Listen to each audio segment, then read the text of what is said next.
नमस्कार, दर्श न्यूज देख रहे हैं आप। दिन भर की टॉप खबरों के साथ मैं रितेश शर्मा हाजिर हूं आपके साथ। खबरों की तरफ विस्तार से बढ़ेंगे, लेकिन सबसे पहले एक नजर हेडलाइंस पर।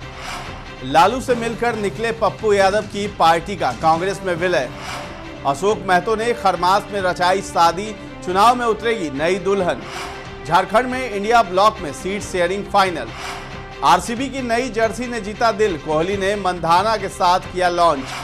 बिहार में जोर से बरसे बादल, दिन में हो गई रात। अब खबरें विस्तार से। चुनाव आयुक्तों की नियुक्ति को लेकर मोदी सरकार द्वारा लाए गए नए कानून के खिलाफ सुप्रीम कोर्ट में याचिका डाली गई है। इस मामले में बुधवार को केंद्र सरकार ने हलफनामा पेश किया है। अपनी दलील में सरकार ने कहा है कि ये धारणा गलत है कि सिलेक्शन पैनल में देश के मुख्य न्यायाधीश का होना अनिवार्य है, और अगर बिन जज की उपस्थिति के पैनल चुनाव आयुक्तों की नियुक्ति करता है तो चुनाव आयोग अपना काम स्वतंत्र रूप से नहीं करेगा। केंद्र सरकार ने आरोप लगाया कि ये याचिका राजनीतिक विवाद पैदा करने के लिए डाली गई है।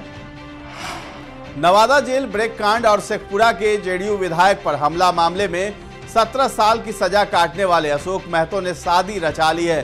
करीब 60 की उम्र में उन्होंने शादी की है। उनकी पत्नी मुंगेर लोकसभा सीट से राष्ट्रीय जनता दल की कैंडिडेट हो सकती हैं। बताया जा रहा है कि लालू यादव की सलाह पर ही उन्होंने शादी करने का फैसला किया है। लालू यादव से मुलाकात के बाद दिल्ली निकलते समय पप्पू यादव ने अपनी जन अधिकार पार्टी के विलय से मना किया है, लेकिन कांग्रेस की विचारधारा से खुद को करीब बताया है। दिल्ली पहुंचने के बाद उन्होंने जाप का कांग्रेस में विलय स्वीकार कर लिया। पप्पू की पार्टी जाप के पास बिहार में एक भी विधायक या सांसद नहीं है। पप्पू यादव खुद सांसद रह चुके हैं और फिलहाल उनकी पत्नी राज्यसभा सांसद है। महागठबंधन में सीट शेयरिंग को लेकर आरजेडी सांसद मनोज झा की ओर से प्रतिक्रिया सामने आई है। बुधवार को पत्रकारों के साथ बातचीत के दौरान उन्होंने बताया कि बिहार में सीट बंटवारे को 1 या 2 दिन में अंतिम रूप दे दिया जाएगा और बातचीत अच्छी और सकारात्मक दिशा में बढ़ रही है। कांग्रेस महासचिव मुकुल वासनिक से मुलाकात के बाद आरजेडी प्रवक्ता ने कहा कि सीट बंटवारे पर काफी हद तक सहमति बन गई है। उन्होंने कहा कि सीट शेयरिंग को लेकर काफी हद तक समझौता तय हो चुका है। चीजें पटरी पर हैं और 1-2 दिनों में सब कुछ साफ हो जाएगा। बिहार लोक सेवा आयोग ने 15 मार्च को ही दोनों शिफ्टों की तीसरे चरण की शिक्षक भर्ती परीक्षा रद्द कर दी है। पेपर लीक होने के कारण आयोग ने यह फैसला लिया है। यूपीएससी ने कहा है कि परीक्षा की नई तिथि का ऐलान बाद में किया जाएगा। पेपर लीक होने से आक्रोशित अभ्यर्थी बीते कई दिनों से परीक्षा रद्द करने की मांग कर रहे थे। सोशल मीडिया पर लगातार इसके लिए अभियान चलाया जा रहा था। नाराज अभ्यर्थियों ने 21 मार्च गुरुवार को बड़े आंदोलन की भी चेतावनी दी थी, जिसके लिए उन्होंने बुधवार से ही पटना पहुंचना शुरू कर दिया था। Bihar board inter result date के लिए नोटिस बीएसईबी जल्द करेगा जारी। परिणाम इसी हफ्ते संभव है। बिहार बोर्ड इंटरमीडिएट परीक्षा परिणाम की प्रतीक्षा कर रहे लाखों स्टूडेंट्स का इंतजार अब समाप्त होने वाला है। संभावना है कि बोर्ड की ओर से नतीजों का ऐलान इसी सप्ताह कर दिया जाएगा। उम्मीद जताई जा रही है कि बीएसईबी 1 या 2 दिन के भीतर यानी कि 20 या 21 मार्च 2024 तक रिजल्ट डेट की घोषणा कर सकता है। अब खबरें झारखंड की। लोकसभा चुनाव के पहले चरण का नोटिफिकेशन जारी हो गया, लेकिन अब तक कई राज्यों में सीटों का बंटवारा भी नहीं हो पाया है। सूत्रों की माने तो झारखंड में इंडिया ब्लॉक में सीट शेयरिंग फाइनल हो गई है। राज्य में कांग्रेस 7 तो वहीं झारखंड मुक्ति मोर्चा 5 सीटों पर चुनाव लड़ सकती है। झारखंड में लोकसभा की 14 सीटें हैं।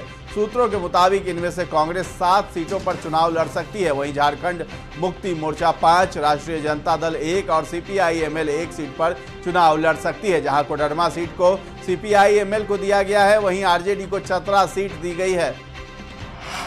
लोकसभा चुनाव से पहले झारखंड में बीजेपी के मांडू के विधायक जयप्रकाश पटेल ने कांग्रेस ज्वाइन कर लिया है। उन्होंने इंडिया गठबंधन को और मजबूत करने की कसम खाई है। लोकसभा चुनाव से ठीक पहले उनके पाला बदलने से अटकलें लगाई जा रही है कि कांग्रेस उन्हें हजारीबाग लोकसभा सीट से मैदान में उतार सकती है। अब खबर खेल जगत की। आईपीएल 2024 की शुरुआत कुछ ही दिन दूर है और 22 मार्च को सीजन के पहले मैच में विराट कोहली की टीम रॉयल चैलेंजर्स बेंगलोर और एमएस धोनी की चेन्नई सुपर किंग्स आमने सामने होंगी। लेकिन उससे पहले आरसीबी ने अपने यूट्यूब चैनल पर अपनी नई जर्सी को लॉन्च किया है। पिछले सीजन के मुकाबले बात की जाए तो आरसीबी की जर्सी पहले की तरह लाल है, लेकिन इस बार टी शर्ट के ऊपरी हिस्से पर काले के बजाय डार्क ब्लू यानी गाढ़े नीले रंग का इस्तेमाल किया गया है।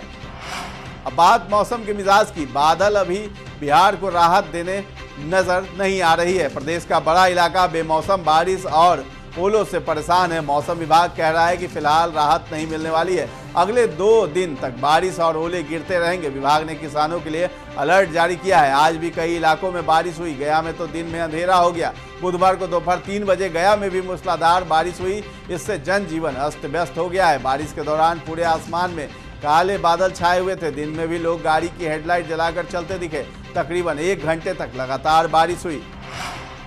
ये थी बिहार झारखंड समेत देश दुनिया की तमाम खबरें। इसी तरह की खबरों से अपडेट रहने के लिए आप हमारे चैनल पर बने रहें और सब्सक्राइब कर लें। अगर ये वीडियो आप फेसबुक पर देख रहे हैं तो हमारे पेज को लाइक और फॉलो करना न भूलें। धन्यवाद।